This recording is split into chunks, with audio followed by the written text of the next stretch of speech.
The Dorkening and all affiliated shows are not intended for anyone under the age of 18. The following may contain discussions or scenes that have adult situations, graphic violence, nudity, strong sexual content, and graphic language. This show is intended for mature audiences only. Viewer discretion is advised. Everyone thinks because you're a zombie, you don't know good coffee. Well, they're wrong. We have very active lifestyles. It's not all wandering the countryside aimlessly or scaring passing motorists. And we all love a good cup of joe. And there's only one brew that gets my seal of approval. Deadly Grounds coffee is my guilty pleasure. Bold, robust, delicious. It's coffee that can wake the dead. With over a dozen different roasts and flavors, Deadly Grounds can satisfy the most finicky of coffee addicts. The aroma is so intoxicating. It brings all of my neighbors out of the woodwork. Deadly Grounds coffee. Coffee to die for and zombie approved. It's good to get a little deadly.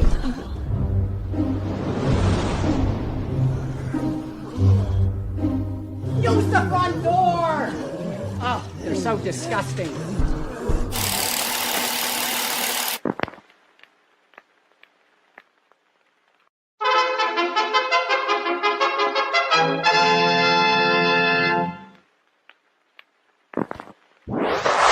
Persons under 18 will not be admitted.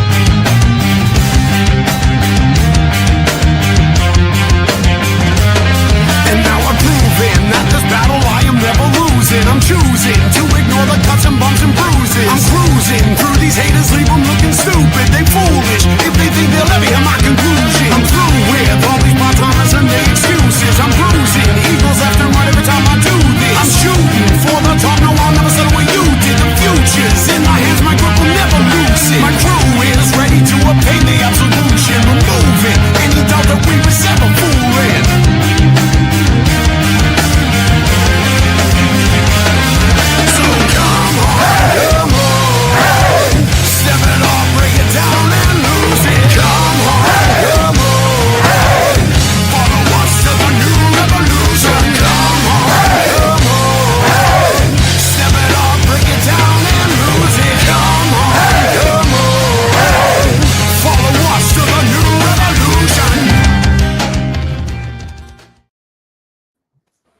What's happening, everybody? Welcome to another kick-ass episode of Still Toking with. Yeah, you already know who I am, so I won't bore you any longer with that. But what? There's the voice in my head again. It's October now. It's October, he says. Time for some scary stuff. Well, we'll get to that later. But the one, the only, the Flash himself, Mr. Jeffrey Mark. Hi ho, cats and kittens, and I love doing this show, and I love being here with two brothers from other mothers. Ben is one, and the other is our other co-host, and boy, both these guys are really good looking and really smart, but this one's name is Jeff Holman. Jeff! Happy Wednesday, happy October, goodbye September. Yes. Yes. Yes. It was a rough month. Anyway, Ben had a birthday a couple of days ago, so I want to say again, happy birthday to Mr. Ben. You're getting old, you old fuck now. You know. Thank you. Yes. Well, no problem. listen. Now that you want to throw people under the bus, Mr. Holman's got a birthday coming up next week, and he's older than me, so. And Jeffrey Mark had a birthday last week, and I'm older than both of you, so shut up. That is true. That is true. That is true. We're all fucking Libras. Are you kidding me? No, I'm a Virgo. No, he's You're a Virgo. He missed the cutoff by like a couple days. Oh, no wonder you're a little fucked up. I was wondering why. Now I understand. Thank you so much for illuminating my life with that. Yeah. Oh, no problem. No problem. Anytime. Anytime. I love you for that. But anyway, let's get on with the show. Let's see if I can fuck this name up, even though we went over it before. Mr. John Ricciutti.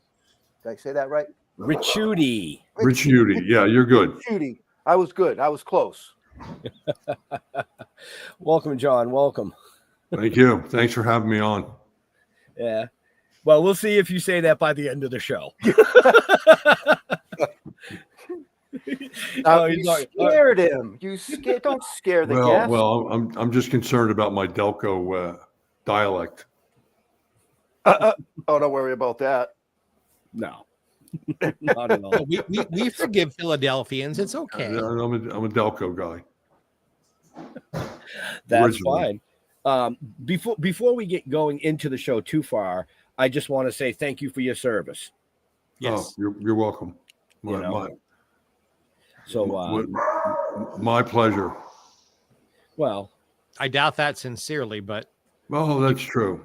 you served really hard time at a time when it wasn't just showing up at a post. You were in the middle and the thick of it. We thank you for that. yes, 100%.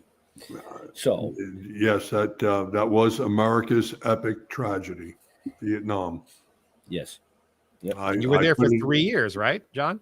Yeah, from 1967 to 1970. I actually signed up when I was in high school because I had no college plans, and that was the only way you can get a deferment besides being physically disabled.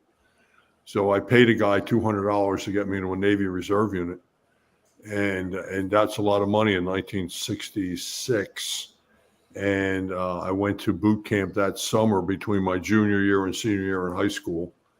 And then the following year, I went out again on a submarine chaser called the USS Barton.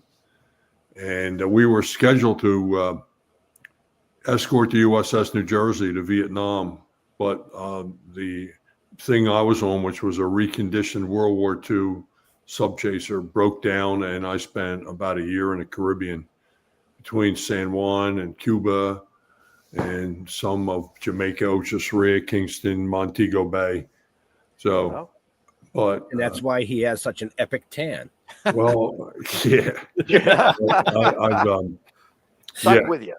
Yeah, I'm a big supporter of Vietnam veterans, and the price that they paid, not only there but post Vietnam with post traumatic stress disorder and PTSD and things like that. And Agent Orange, and people overlook the women that serve too, and as nurses. I interviewed a couple, 3 nurses actually, 2 from Vietnam, 1 for Korea. But we can get to that at some point. Or talk about it anytime. Absolutely. It's your show. Yeah, well, actually, it's your show. The show is all about you. Oh, but one of the things for our viewers and our listeners that have been following us for the 6 years now, we always close the show giving props to our veterans and first responders, because without people like you, we can't do these things that we do. Right. It's Well, some people believe that Vietnam was about democracy. I mean, if we're talking about Vietnam, and it really wasn't. It was a civil war that we sent. My parents' generation, the greatest generation, sent their children 13,000 miles to get involved in a civil war, and as a result, there were 56,000 casualties there, and then post that. So, sometimes I'm criticized for that because I've been outspoken about it, that it was unnecessary, and it's something that we inherited from the French, Eisenhower. You guys probably know the history of it. And from Eisenhower to Kennedy to Johnson and Nixon and all the other stuff, And it's really, I remember all the rallies and all the, I don't know how old you guys are. You guys still appear to be too young for Vietnam, but it was a terrible time in our country, in our history. And it's a shame because I do know veterans, as does my film partner, Jill, knows veterans that are still suffering from Agent Orange and, yeah, and all the things that went with it, suicide and domestic violence and everything else. But anyway. Right. John, did you ever have a chance to go back since the fall? To Vietnam? Yes, sir. Yeah, but I've never chosen to go back because I never chose to go back, I should say. I know veterans that went back to specific areas where there were battles, and now there's either apartment buildings on them or they're shopping malls. It would be equivalent to like building apartments at Gettysburg, in their minds. So I mean, there's things that they go back there for because they want to reminisce to them, or how it affected their lives. When you look at Vietnam, the World War II was real simple. There was guys with gray uniforms in Germany, and then there were the people in Japan that bombed Pearl Harbor. So everybody signed up. But when you look at Vietnam, and I've interviewed countless number of Vietnam veterans in my second life, they would be on China Beach, or they would be in a village with a person or somebody in the barracks that was working for them that was Viet Cong. So you didn't know who you were looking at. And you sent over guys, 17, 18, 19, well, the 17-year-olds, they lied about their age, 18, 19, et cetera, 20-year-olds who didn't know about a jungle. There were no lions and tigers and elephants in Guadalcanal. And you knew who the enemy was you were fighting. And in Vietnam, it was altogether different. We weren't prepared. And it was a shame. And, in the name of joking, I make jokes about, Bob Hope shows and John Wayne rhetoric is what the whole thing was about. And I guess you could tell them, I have very strong feelings about it. The reason Right. I asked you is I've had several friends in the since COVID really, who have gone there on vacation, and they come back and they say, what a beautiful country and how much fun they had there. And I ask myself, so what was all the fighting about then? Well, And you it is a just beautiful answered the question. country, and there are people that go there on their honeymoon, and there are people that go there on vacations, and there are people that go there to tour the tunnels and some of the sites. And the Vietnamese people don't dislike us. They never disliked us from the time we got involved in the war. They didn't dislike. They actually wanted. They didn't want us there. They wanted to resolve their own issues. So yeah, it is a beautiful place, and it's a jungle. And I actually. We interviewed an expat. She's a local resident of Radnor Township, which is a suburb of Philadelphia, and she's an English teacher in Saigon, and she's been on Jill and I have a show, and she's been on our show, and she's coming back December 20th. Flora, her name is, and she works in an elephant preserve as a volunteer, but she also has a job as a teacher, and she's lived there for 10 years. And yes, it is a beautiful place. And all those things are true, which makes it even more tragic in my mind. Right. So Anyway. the reason I let off, thanking you first of all, but getting into the Vietnam stuff is you're actually trying to fund a project right now about Vietnam. Is that correct? Do we have a project about Vietnam? Yeah. Oh yeah. Well, okay. Well, it's a developing project. Let me say that. Right. Okay. Because we have a couple projects that we're working on. One is a World War II project. It's also a possibility. But let me tell you this: Monsignor Bonner High School, which is in Drexel Hill, Pennsylvania, again, a suburb of Philadelphia. The land was donated by the Drexel family, the founders of Drexel University. The high school was built on it, and they had 17 of their sons killed in Vietnam. They also have an alumni, which is quite interesting. They have a Father Bill Atkinson, who might be the first American saint who was quadriplegic, went to Bonner High School, then went to Villanova University, became a priest. His brother Al Atkinson also went to Bonner, who played with the New York Jets. That when they won the Super Bowl III, he was Joe Namath's roommate.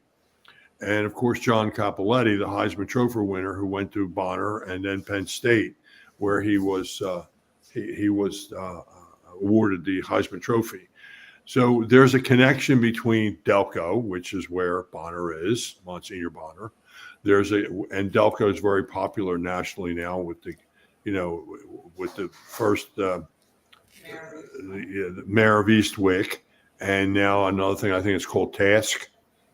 And so Bonner's famous for being in Delco, for having a connection to Villanova University because it's an Augustinian school, and the 17 sons killed there, and some of the, I'm going to say, celebrities that went to Bonner High School. So, and there's actually several guys that played in the NFL that went to Bonner, but I'm just, Anthony Becht, for example, went to Bonner High School. He played for the Jacksonville Jaguars. But that's a project that we have in the works, and it has a Vietnam connection. Another Vietnam story, and Jill actually worked on this with me originally. There's a school in Northeast Philadelphia called Father Judge High School, and Father Judge High School had actually 27 sons killed in Vietnam. 27. Wow. It's the most of any private or parochial school in the country. And one day Jill and I were doing some work at St. Joe's University doing some filming there.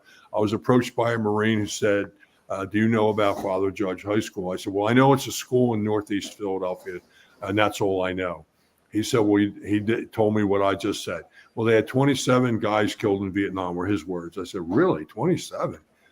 Where is it? And so he gave me the address. And it was late November. He met me up there. His name was Jim Curlin. He went to Father Judge High School, joined the Marines right after high school, went to Vietnam, fought in the Battle of Khao Sang Bay. And he showed me this monument that they have there in the names of 27 guys that were killed in Vietnam. And I said, did anybody ever do a story about this? And he said, no, there's some VHS stuff floating around, but nobody's ever done a story. So I went back, and Jill and I were working at a public access television station, and we started to drum up some stuff, and I started to do some digging, and then I got the Alumni Association interested, and then people started to put up money. So we were able to produce a film that's called "Remember the 27 Crusaders," and that was a fascinating story because when we met, the Alumni Association set up a meeting for us at their school, and I would say 20 of the families showed up for it, and some of them were not interested at all. They wanted to forget everything. But some of them became really, really enthusiastic about the film, and the film was very successful.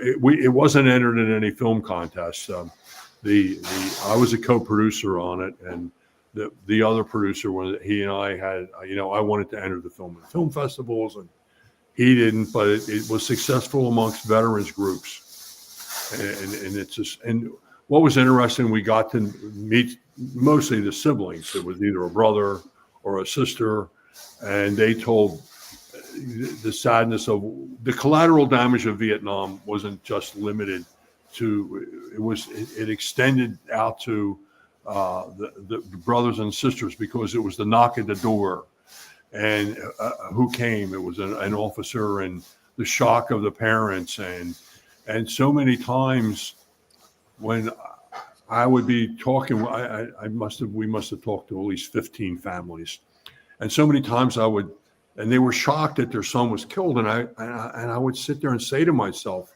oh, what did you think was going to happen? I never said it out loud. And of course, there were some shocking things that they said. Some of the things didn't get into the film because we agreed that we didn't want to make it political. We wanted to make it more patriotic. And but one of the things was there was Kildare, his name was. I forget who his dad was, but their last name was Kildare, and they were Irish immigrants. So it was a mother and her two sons. And they came to the United States, and the one son enlisted in the Marines with the condition that he would become an American citizen. Their families would become American citizens. There was no father. It was just a mother and two sons.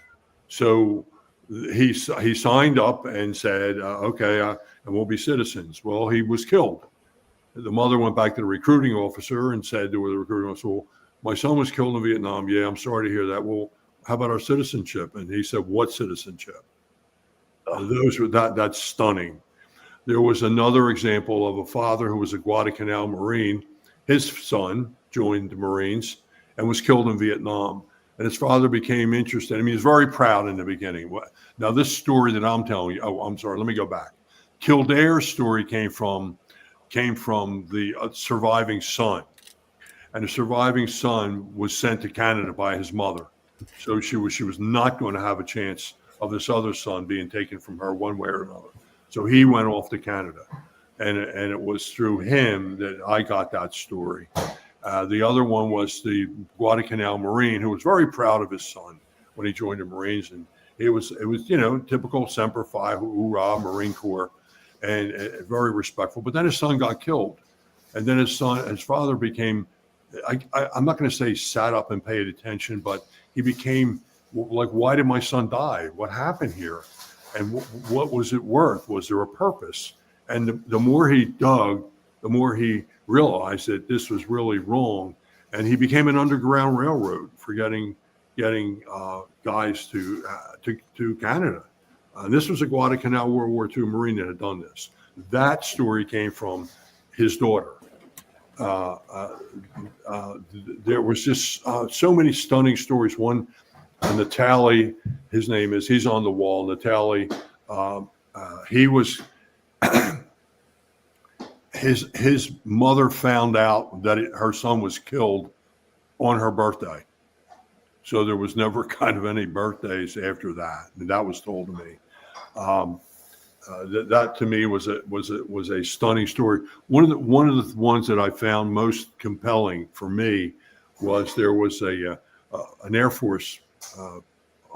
He was a load master on a plane, and if you recall, Nixon was going through the back door to go into Cambodia, and this man's recruitment was over, and he was going to be able to go home, but he said, "Well, I'll go on this mission." And the plane crashed in Cambodia, and he was killed. So they did not want to put his name on the wall in Washington because it was not considered killed in Vietnam. And the family, I think, sued or they filed something, but eventually his name got up on the wall. And I thought that was sad because when his brother told me the story, he got very emotional about it. So to produce a movie like that is very moving. It's very deep and detailed, and it's very educational and informative. And that's always been Joel's and mine mantra, to do something educational, informative, and entertaining. And although the Vietnam story wasn't entertaining, but it was educational and informative. And she got a chance to initially work on that with me. So we're hoping to achieve the same results, assuming we get the Bonner project. And then if you want, I can tell you about the 14th Armor Division project as well, which is a World War II story.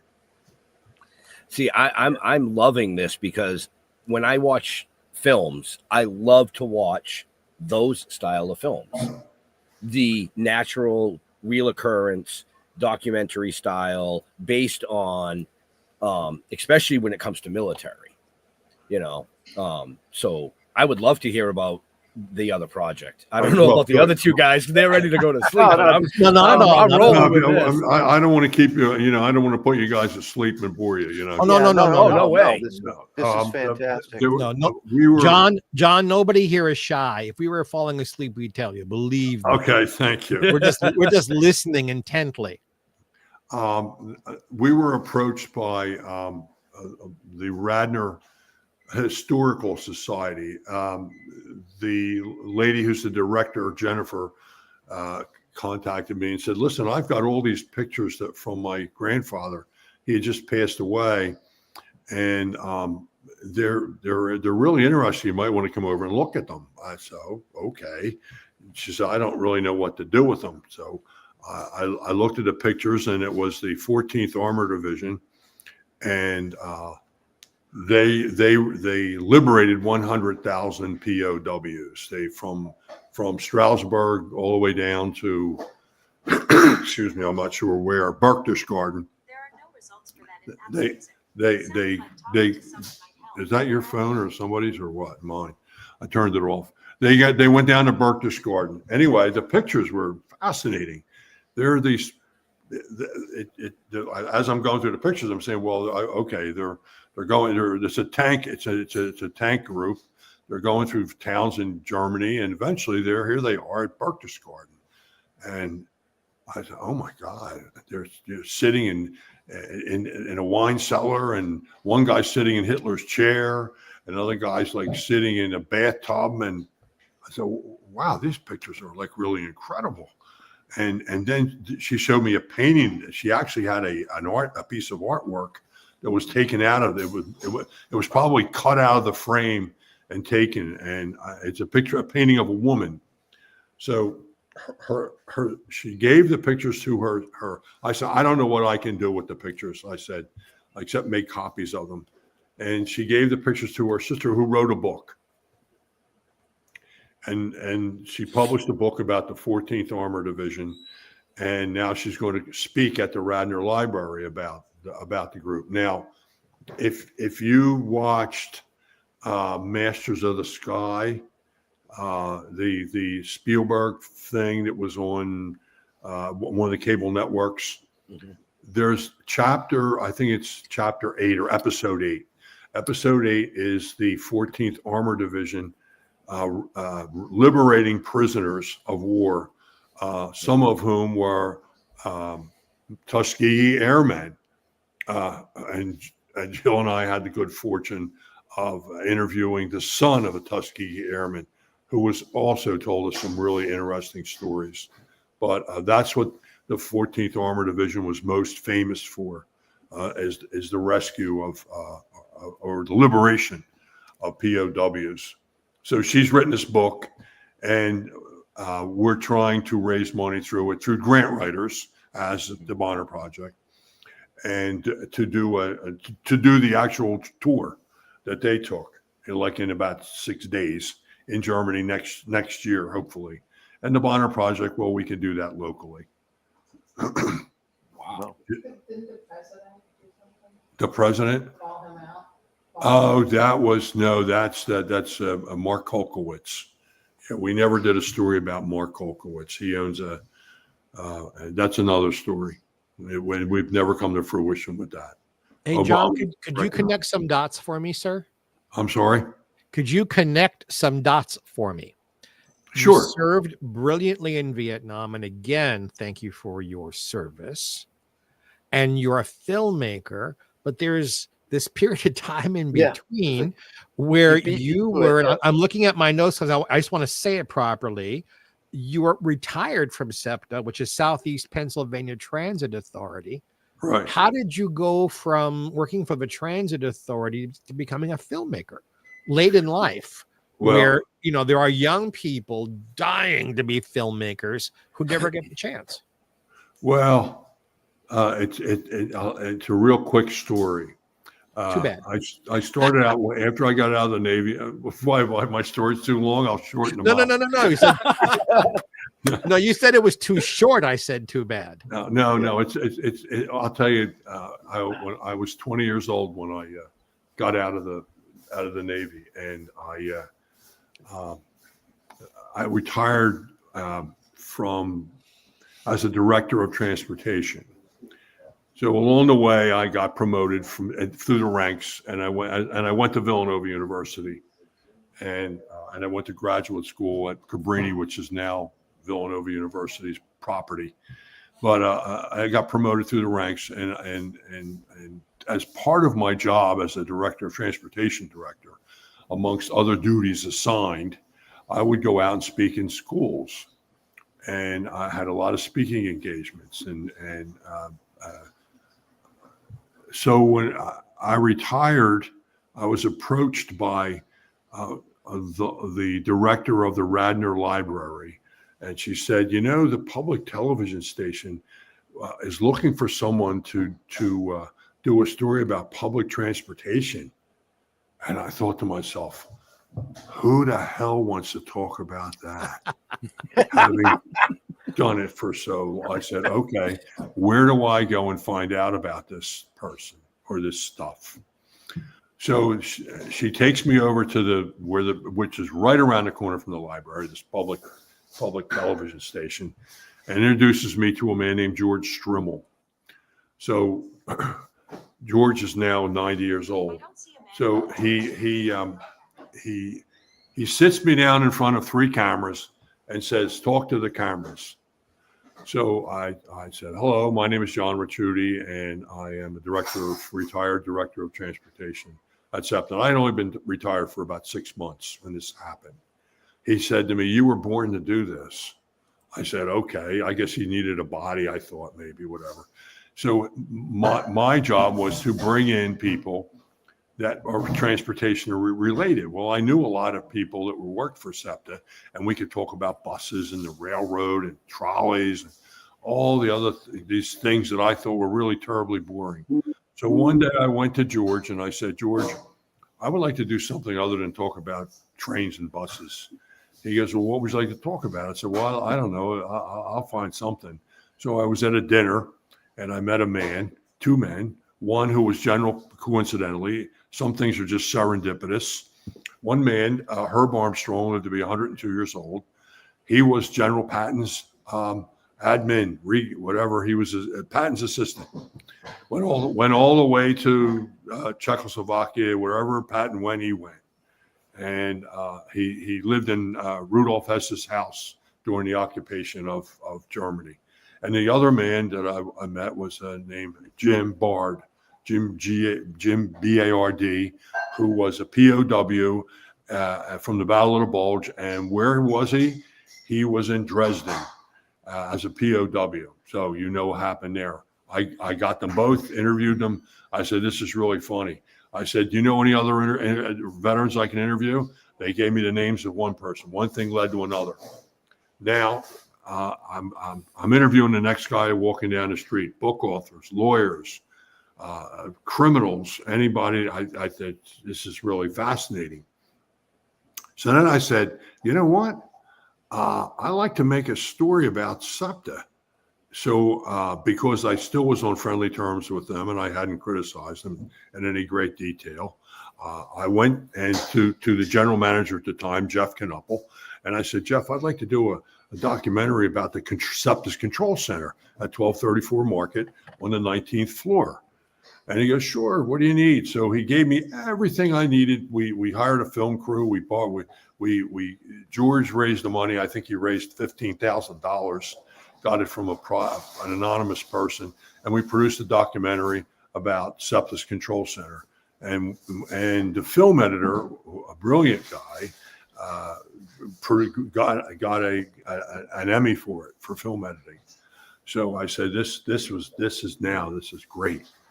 And then it went from there. George retired.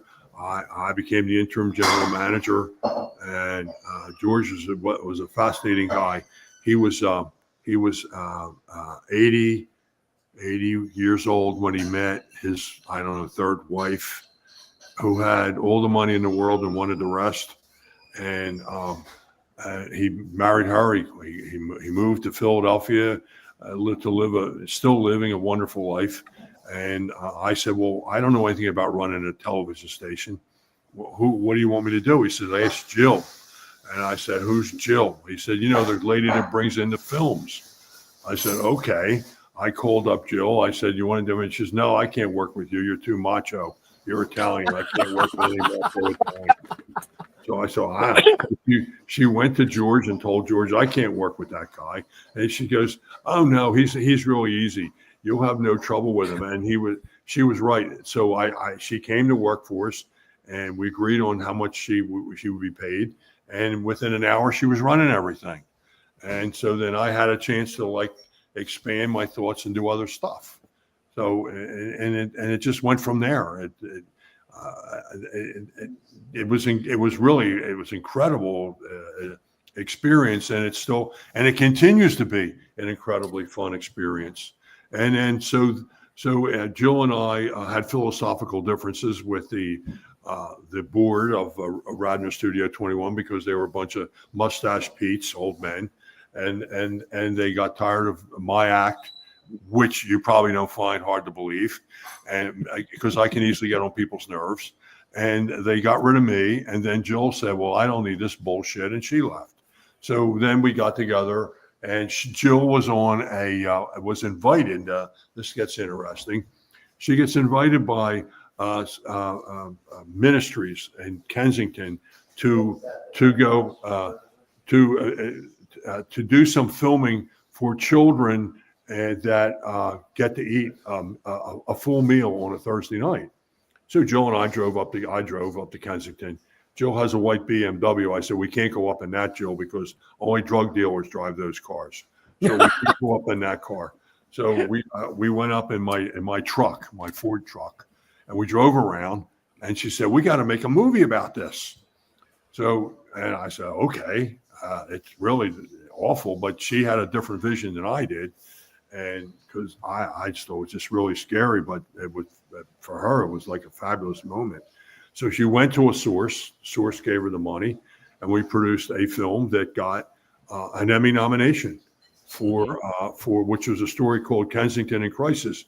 And and other than looking like pure drug porn, this was a film that was educational and informative. Can't say it was entertaining. It was entertaining in a sense that it kept your attention, but it was. She did it. We had a fabulous editor, and Jill was the co-editor on it. So between Jill and the editor, Isaac Mell, his name is, brilliant editor, and between the two of them, produced this really good film. The music was contributed by one of the Hooters. I don't know if you know about the Hooters band, which is a local Philadelphia band. They're still in circulation. They travel in Europe and everything. And they contributed some of the music, which coincidentally had a real strong drug flavor to it. And we interviewed some really good people to produce the film. And it wasn't just the crappy, awful stuff that you see, people in awful situations. It was a very good film. And I think it's still, where can you see the film, Jill? YouTube. The film is on YouTube. It's called Kensington in Crisis. Yes. Yep. Actually, anyone can see it. Yeah. So I'm going to ask a stupid question. We're interviewing. No questions are stupid. What? Oh, wait. I can promise. We are seeing you, sir, I'm assuming, in your home, and Jill is there. It sounds like making dinner or I'm in her house. You're in her house. Gotcha. In her house, and she's making cookies. She let you in? She let me in. Well, yeah. She offered him cookies. Her husband's here. Right? Her husband's here. The things are. That answers the next three questions. Okay. The fourth question is, you baited me with this before we went on the air. How many times have you been married? 3. 3 times. Okay, is that hard to believe? No. Well, wait a minute. The first time I was 20, I was in the Navy. It was stupid. Okay. and then got divorced, and then I met a girl at a car show, and then I married her because I was suffering from Catholic guilt, so I married her, and then I decided I wasn't going to get married again, and then I saw a girl a few years later, and she walked like Ava Gardner, and I thought, well, that's it, and I'm still married to her, 25 years. So, yeah. Well, you did better than Frank Sinatra did. Oh, yeah. Well, he married her. He shouldn't have. I only married somebody to walk like her. Now, on a little more serious side, you have won 11 Telly Awards. You've been nominated for Emmys twice, and you've won one. Right. You are a very honored filmmaker. Would you tell our friends and fans who are watching what a Telly Award is? Well, a Telly Award it's very respected. There's some politics that swirl around Emmys. It's like Sundance Film Festival. There's some politics involved in that. But an Emmy is looked at truly. I mean, I'm sorry, a Telly is looked at truly as a very respected award. It's not. It doesn't have the same elan, I'll say, that the Emmy has, but it's well respected in the community, the film community. And I went to Jill and I went to Julius Nasso's house. You know Julius Nasso? I don't know if you know who he is. He made Coming to America. Yep. It's about Jewish gangsters, and he has an Oscar, and I think he did some stuff, some other things, and I saw he has Telly Awards, and I said, oh. I said, oh, we got a couple of those too, and I think he was a little bit, yeah. So, well, yeah, I don't have to send my Emmy back. It's okay if I keep mine. I'm sorry. I don't have to send my Emmy back. It's okay if I keep mine. No, you should keep it. I saw it over your left shoulder. Yeah. I saw your. I'm not. Listen, I'm not putting any awards are. I mean, I don't care if they're paper awards. I know, but you have one, so you know. Yeah, I do. Yeah. I do. Yeah, and I think Jill was on board when we started to make the film. She was just between pillar and post at the completion of the whole thing. But Jill has a Emmy nomination, so I will say this: I never, ever set out to do it. Never imagined I would ever be able to. I would never ever imagine that any of this would ever come about. Here, I'll just give you a quick thing. The Telly Awards honor excellence in video and television across all screens, founded in 1979 to honor local, regional, and cable television commercials with non-broadcast video and television program added. Soon the award has evolved. So that's a quick synopsis of what it is. But I feel, yeah. What's that? They get 13,000 entries. Yeah, 13 entries we've had. 13,000 entries. So 13,000 entries. I'm sorry. Wow, See, wow. if it weren't for her, I wouldn't be. I wouldn't know what to say next. And Yeah. for our And Pennsylvania friends and fans, a piece of Radnor, Pennsylvania trivia.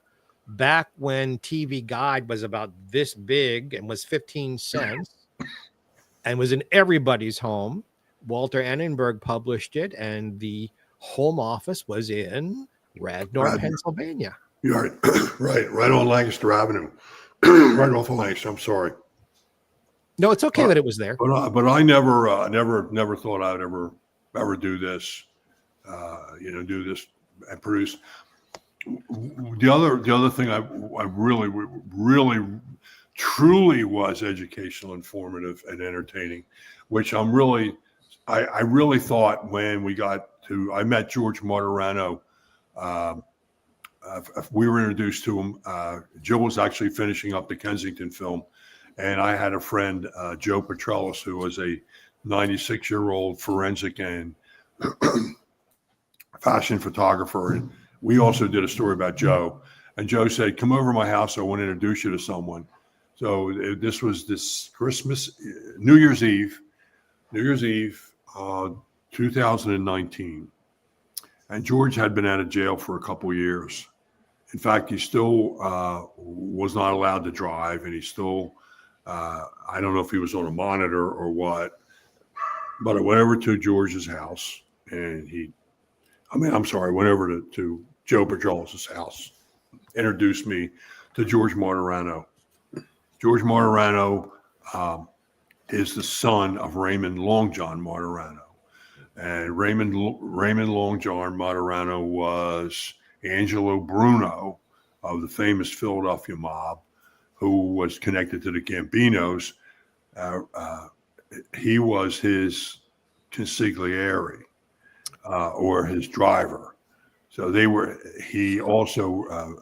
Angelo Bruno was also George Martirano's Christian godfather. I initiated it with Christian, so I didn't want to say godfather. So he was probably both. So he proceeds to tell me his story. I said, well, what is it about you? He says, well, he tells me he went to prison. He was sentenced to life without parole. He was essentially for marijuana. I mean, even though he was the Home Depot of marijuana, he was sentenced to it. But the surrounding characters, the nefarious Bobby Simone was a famous defense lawyer in Philadelphia who was nefarious, and he sold him out because Simone was a degenerate gambler, drug addict, and drunk. And he sold Martirano out to Nicky Scarfo because Scarfo wanted his Martirano's business, and therefore he sold him out to Judge John Hannum, who was a federal judge appointed by Nixon, and there's a famous club in Philadelphia, which I won't call, that Hannah was a member of, and only WASPy people could be members of it. And Hannah used to bring Simone into the club. Now, at that time, you couldn't get a black, an Italian, or a Jew going into this place in Philadelphia. It was strictly WASPy. And Simone used to go in there because Simone used to provide him with ladies of the evening. And Hannum lived a double life because his son told us that when we interviewed him. And he sold Martirano out because he had gambling debts that he was getting money from Scarfo. So he was giving Scarfo free legal advice. So you have Scarfo connected to Simone, connected to Hannum, and then of course you have the prosecutor, that I call the worst kind of Italian, an Italian who didn't want to be an Italian, and that was Lou Pacini. And he, when we were making the film, I know Pacini had an ugly divorce because the more you research, the more you find things. And I tracked down his wife, and I was hoping his ex-wife, and I was hoping to get a really bloody, gory story about him, about what kind of a person he was. So anyway, that was so Hannum sends, because he had no sentencing guidelines at the time, and Reagan was all into doing drugs. So Hannum sentenced Martirano, first-time offender with no gun, to life without parole, and he served 32 years of it. And we interviewed one of the lawyers that worked to get him out of jail, which was Andrea Folks, and then the other famous lawyer that actually got him out was the one that got Andrea Knox out of Italy. So the stories that we got on, that we got from Martirano were absolutely so entertaining. And there's a couple, two of them that I'll quickly tell you if you got the time. The Martirano family, along with Angelo Bruno, they owned clubs, and they had cigarette machines and everything, vending machines all over Philadelphia. But they also owned near the Walnut Street Theater. There's like an alley in Philadelphia where, and along that alley there was like, I'm going to say like a boîte, a small cafe, a bar that the Martirano family owned. Paul Newman and his wife Joanne Woodward were funding a funding, funding a film, not a film, a play along there. So Paul Newman would like to smoke, and he would frequently go out. And young George Martirano, he would be standing out front of there, like he was like the doorman, or like the host, greeting people that would come in and out from the theater and whatnot, because they probably did a great theater business. So one night, Paul, and he got to be friendly with Paul Newman, and they would talk all the time. And Newman was a Budweiser drinker, so Georgie would give him Budweisers and whatever, and they would bullshit. I don't know. Am I allowed to say, shit and stuff like that on the show? Oh yeah, fuck no. Fuck yeah. I won't drop any F-bombs. So we'll do that. One night he comes out, Paul Newman comes out, and he says to George Martirano, George, I made a lot of movies in my career, but I never made a movie about a gangster. He said, you know any gangsters? And George said, no, I don't know any gangsters. And it was probably, George said it was like 10 of them in the restaurant at the time. And he goes, no, I don't know any gangsters. And I thought that was a funny story. And the other story I thought was funny was there was somebody that died. I'm going to say died. And George's father paid to have the guy buried. And they paid the undertaker. And one day they saw the undertaker, I don't know, maybe a month later, and the undertaker said, hey, when are you going to get rid of this body? He said, well, I paid you to get rid of the guy. He says, nah, you gave the money to those guys. They gambled the money. They spent it on women. We don't. And he goes, well, all right, here's more money. Go you get rid of them. He goes, well, no, I don't want to. You give the money to the other. So he gives the money to the gangsters again, and the gangsters go. And 2 months later, he goes, when are you going to get rid of this body? And he said, I paid to get rid of the body. He said, where is it? We'll take care of it ourselves. He goes, it's in the Good Humor truck. I said, you mean the one that goes around the neighbor? The neighbor? Yes, yeah, the body's in the ice cream truck. Okay. One last one. Now, George Martirano, father, Raymond Longjohn, lived on 7th and Fitzwater Street in Philadelphia, which is near a restaurant called a Saloon. And it's a very narrow street that he lived on. So George had a big load of marijuana came up in the middle of the night in a U-Haul truck. Well, George said, I don't know, where am I going to put this? So we drove the U-Haul truck. He told the guy said, well, it's your problem now. I don't want it. It was like a 50, it was a big box truck. I don't know how big. George said it was big. It was all full of marijuana. So he said, well, I'll just drive it over to the police station. So he drove the truck over to the police station. He goes in there and tells the desk sergeant, listen, I just got a big truckload of furniture came up from North Carolina. Can I leave this truck in here for like a couple days till I get it moved? He goes, yeah, sure. He said, what can I? Yeah, he said, just buy a couple pizzas. So he went out and bought like $200 worth of pizza. And they put it in the police station. And they left the truck full of marijuana in the parking lot of the police department. I mean, you can't make those kinds of stories up. They can't. Wow. So the story about marijuana, the story about Martirano was he was like the ideal prisoner. And eventually he got out through the help of Ted Simon, who was the one who got Amanda Knox out of Italy, and Andrea Folks, who we did interview. Ted Simon didn't want to interview with us. He's around. He lives in Philadelphia. He's a brilliant lawyer, but he wouldn't do an interview with us. And I always thought, truthfully, that of any, there's never been a true Philadelphia mob story, and he's one of the last living legends.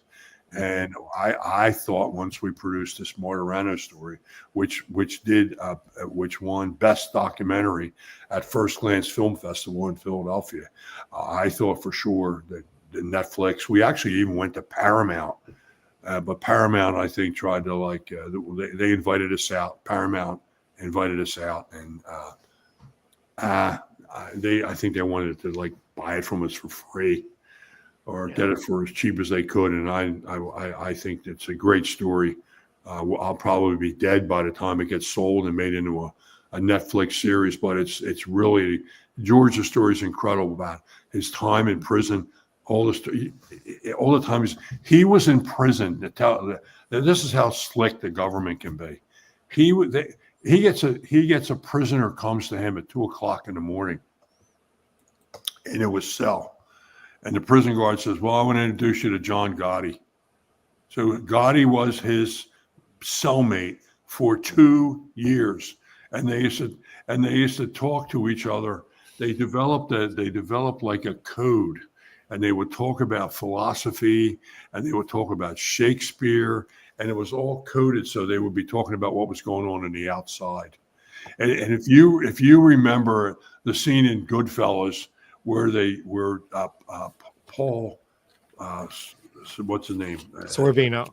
Yeah, Paul has all this food's being brought in, lobsters and steaks and everything. It's in Goodfellas. Well, that actually happened because we interviewed a prison guard when Martirano was in prison, and he said he never saw shrimps and clams come in, but they used to come in every Sunday, and they would be and the Italian guys would be cooking them up. This was in Graterford prison. So, I mean, that kind of stuff is entertaining, even though they were criminals. But John, anyway. I have a question for you, sir. You are naming a lot of famous names of people who perhaps weren't quite upstanding citizens. You have no fear of retribution for mentioning all these people, some of whom might still be alive, or their families might still be alive? No. I because I've done my homework and I know if you're talking about the judge, or you're talking about the judge's son, or you mean? I'm not talking about legal things. I'm not talking about legal retribution. I'm talking about someone getting angry that you're telling things they don't want told, and you end up someplace unhappy.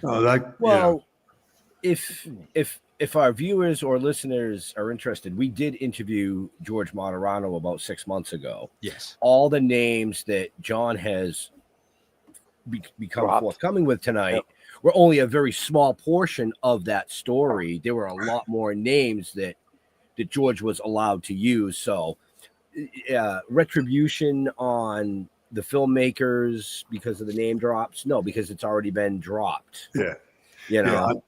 I interviewed a guy by the name of John Alight.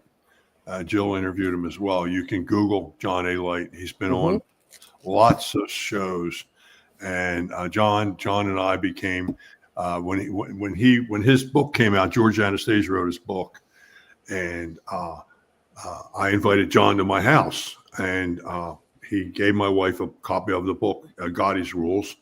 And he had written inside the book.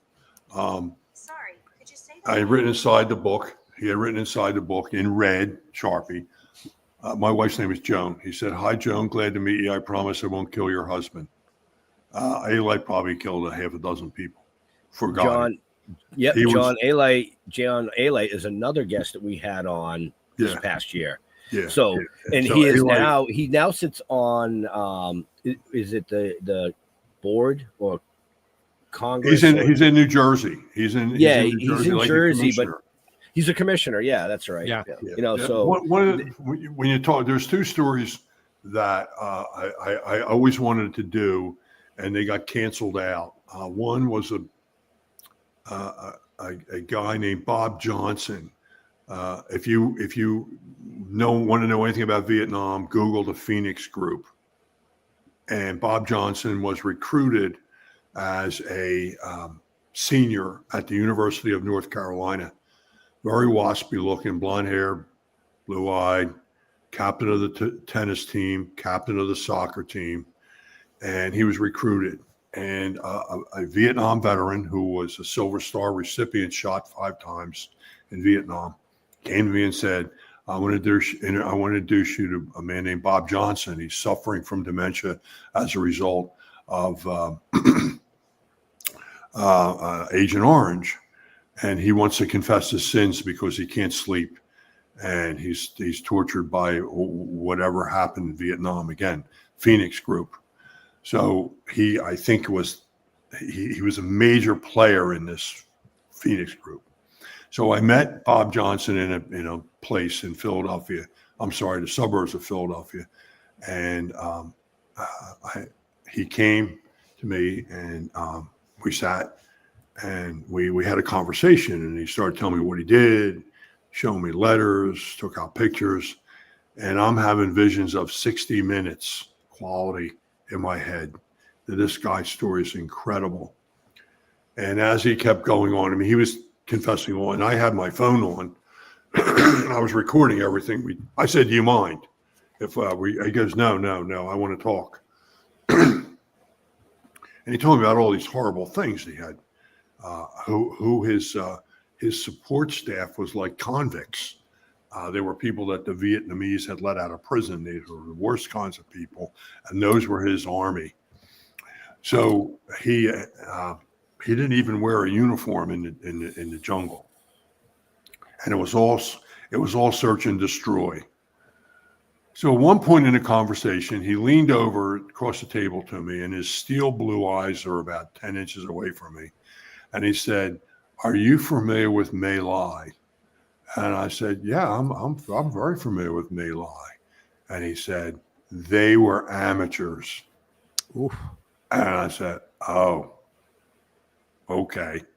So this was like on I'm going to say a Friday that I interviewed him.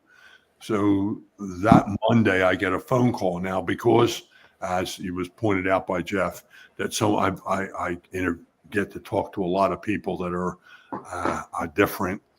I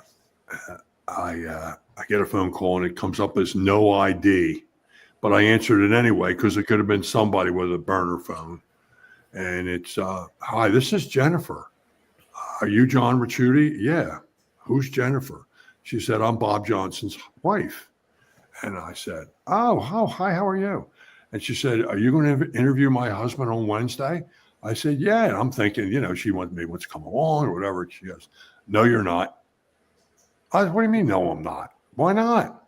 "You're not going to interview him. And I want you to destroy everything that he's ever shown you. I want you to delete anything that you may have recorded. And I want you to forget anything he's ever said."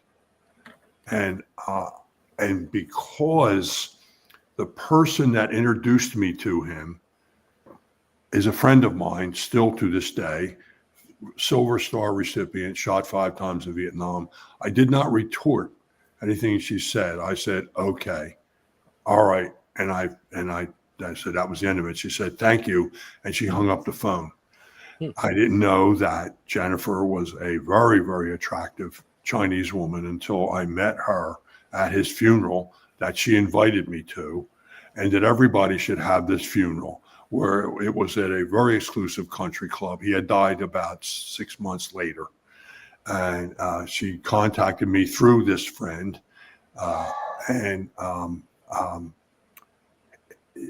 She invited me to his funeral, very exclusive country club, where there were filet mignon sliders and an open bar of clams, raw clams, Clams Casino, oysters Rockefeller, and all the booze you could drink.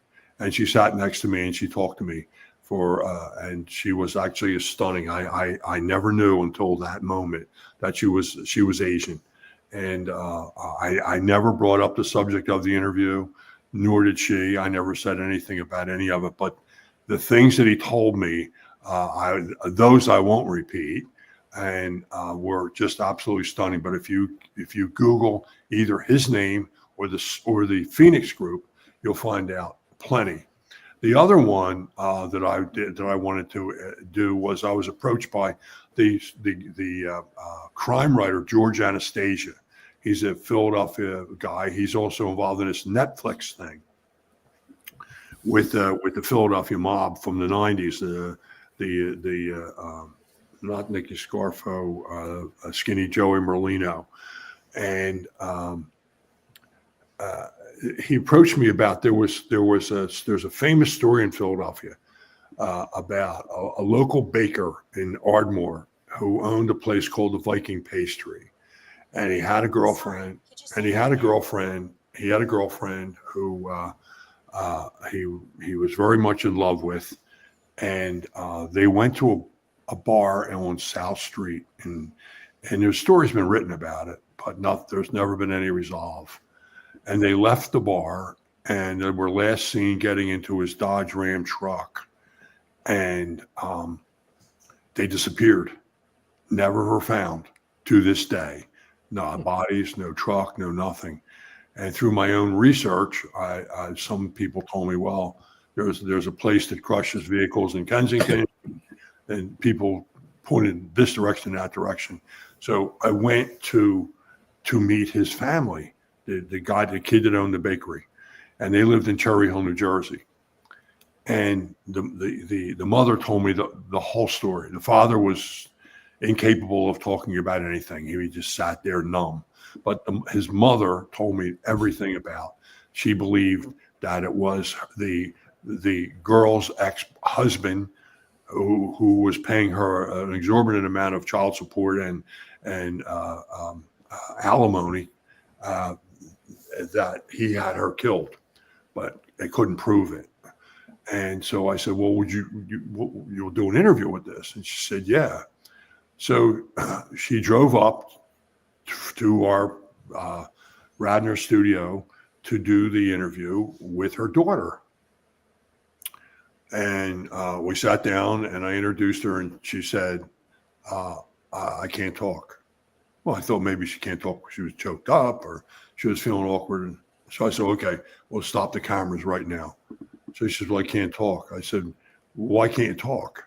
And she said, well, I talked to the FBI yesterday, and they told me they were on the verge of finding out who killed. And this is like 6 years ago. I had this discussion with her, and so nothing's ever been found then. And she said, well, I can't talk because I said, why did you tell the FBI anything? She said, well, they called me last night. I said, well, how'd they know that, and I said, oh my God, they got to her and they shut her down. Wasn't going to tell me anything. That was the end of it. But she was going to tell me the whole story on the air, all the things that were never published or printed, because she wanted to vent, because she didn't think that anybody was doing anything about it. And that was the end of that. But those are two stories I always wanted to do. And the one because it was Vietnam related, and the other one because it was crime related. And George Anastasia put me onto that story. So, wow. Amazing. Wow. So I do want to say to all our viewers and our listeners later on, make sure you check the show notes up above or down below, depending on where you're watching or listening to us. All the information on John and Jill and what they do is there so that you can go check out a lot of the stuff that we've discussed this evening, the films, upcoming films. The two of them together are a powerhouse when it comes to these style films. Yeah. I will say that. Thank you. We are a little over time, so okay, I'm sorry. With that, no, don't be sorry. I mean, these are the types of shows that we love because it was like 2 questions or 3 questions asked, but you answered 30 questions with the answer, and it's perfect. We didn't have to do anything but sit here and look pretty. I'm still trying to absorb it all. Right. So with that being said, I do want to say, Mr. Holman, do you have any last questions for this amazing guest? Yeah, I have one. Based on everything that you've been talking about, Is there somebody that is already passed that you wish you had the opportunity to interview? Is there somebody that's passed away, you mean? Yeah. Yeah. Well, yeah, there was a Tuskegee Airman that I knew who I interviewed his son, and I had the opportunity to interview him while he was alive. I've interviewed several pilots from World War II, a door gunner, which is an interesting story. I don't know how much time you want to give me, but I can tell you his story. That I wish I had interviewed a Tuskegee Airman. But the door gunner story, I don't know how much time do I have. I'll be real quick. Go ahead, go for it. Okay, the door gunner was 17 years old when he joined the U.S. Army Air Force. He was a native of New York. He was on the first bombing raid over Berlin, where 60 planes were shot down. But on one of the later missions, his plane was shot down, and he was a prisoner of Stalag 17. And Jim, his name, was in Stalag 17 with the guys who ultimately wrote the play and the movie Stalag 17. Mm-hmm. So when he was repatriated back to the United States, he became a New York City policeman, and he rose to the rank of inspector, which is an appointment by the mayor of New York. And he, the people who wrote the story of Stalag 17 invited him to the play and ultimately to the movie. And I said to him when he was telling me, I said, "Wait a second, were you the guy like in charge of Popeye Doyle and Frank Serpico?" And he goes, "Oh yeah." And he became real. Like what I said, well, what was Popeye Doyle like? From the French Connection. Oh, he said he was great. When he would like interrogate a prisoner, they would put him in like a closet or like a locker, and then he would beat on the locker with a nightstick, and that's how he would be able to get confessions out of him. And I said, what about Frank Serpico? And when I said that, he shut down. He didn't want to talk about it anymore. I'm not talking about Frank Serpico. I said, does he live in Europe? And he goes, I know where he lives, but that's another story. That was the end of it. Yeah, Frank Burke, his name was. I'm sorry. I said Jim. His name was Frank Burke. Yeah. I also interviewed Bill Guarnier from the Band of Brothers. I was the last person to interview him alive. And when he died, his son told me, thanks a lot. You killed my father with that awful interview. Oh, God. It was a joke, though. He was made a joke. Oh, my God. Bill was a funny guy. When I interviewed Bill Guarnier, I said to him, I met him in advance. And, he was in the Band of Brothers, right? And and I said to him, and Bill, there's a couple things I'm going to ask you, but you can't say fuck, because Bill dropped F-bombs like they were nothing. Because I usually interview people in advance of me interviewing them. I talk to them to see what they're going to be like, how interactive are they going to be, et cetera. Get a feel for them. This last story, then we'll go. And I said to him, there's no drop of the F-bombs. And Bill lived in a 14-foot row home in South Philadelphia. And he looked at me and he said, kid, are you fucking telling me I can't say fuck in my house? I go, well, okay, Bill, then we'll just have to, we'll delete it out. That's why. Okay. And then was one part I was asking him, I had read his book, Band of Brothers. And I was talking to him about the German paratroopers. So I said, now, Bill, I'm going to get to a part of the interview. I'm going to ask you about the paratroopers. He goes, yeah, that's okay. Bill was like 90 when I interviewed him. And he goes, yeah, that's no problem. So we got to the part of the interview. And I said, Bill, I want to talk to you about the German paratroopers. And he looks at me, kid, are you fucking stupid? Didn't we talk about that earlier? I go, no, I'm sorry, Bill. And I just went along with it. I just let it go like it was nothing. He was a great interview. Great interview. All right.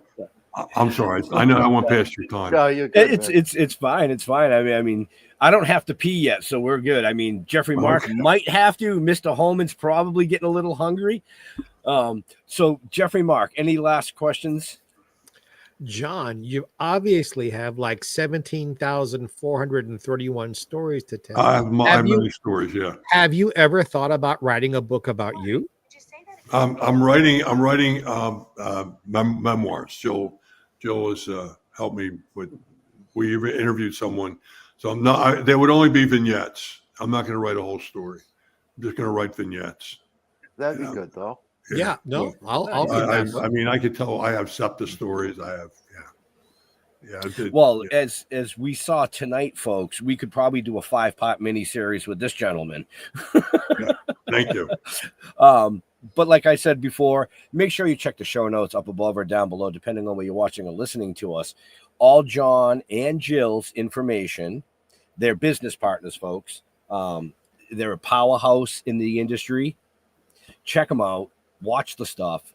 Like, we've been blessed to interview multiple people sent from these films, and you love those shows, so hey, you're gonna love their shows.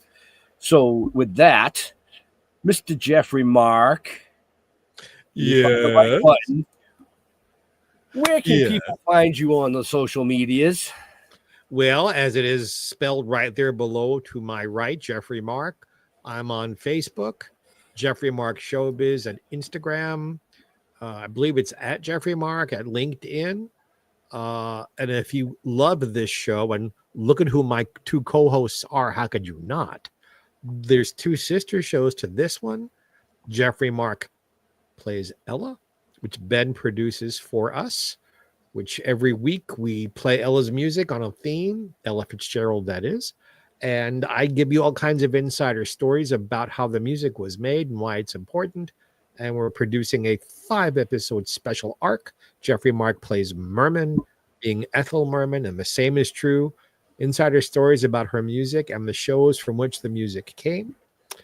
And I've got 2 books I'm working on, and I'm rehearsing 82 songs for a singing tour next year. So I'm a busy boy, but my heart belongs to Ben and Jeff. Mr. Homan. I'll follow that up with go to stilltoking.com.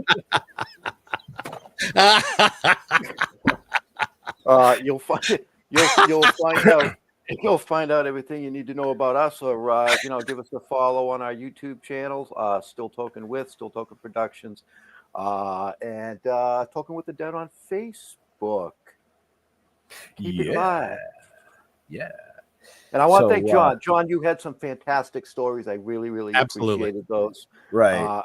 I had a few questions. They all got answered just listening to you describe everything that you do, and it was fantastic. Fantastic. Thank you. Fantastic. So again, folks, like I said, excuse me. Now I got the little cough bug there. Check the show notes so you can find out all the information on John and Jill and everything they do, including their companies and things that they work with. It's all there. It's very simple. Just read. If you need the glasses, I'll send you a pair. I don't mind. But in all seriousness, to all our veterans and first responders, we want to thank you for doing what you do so people like us can come up here and do what we do. Stay safe. We'll see you next week. We're out of here. Have a happy. Bye.